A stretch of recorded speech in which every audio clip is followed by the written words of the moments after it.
baltas jūras māliņa, vējīs smiltis kurtināja, ko lai dzera Latju bērni, saule lika dieviņam,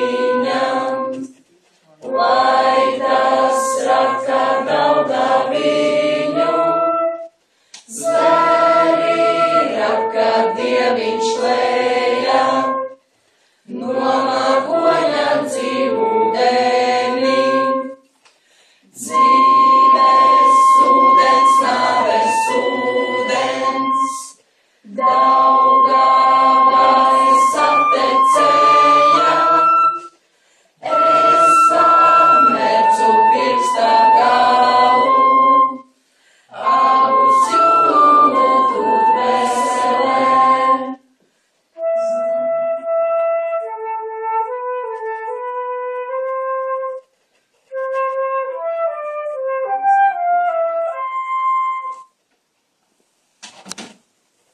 To pašu svētāko neaizmirst, vai celies debesīs, vai jūras dzīlēs nirst, vai draugu pulkā dala savu prieku, vai viens pats satiecies ar pretinieku. Tu esi Latvija.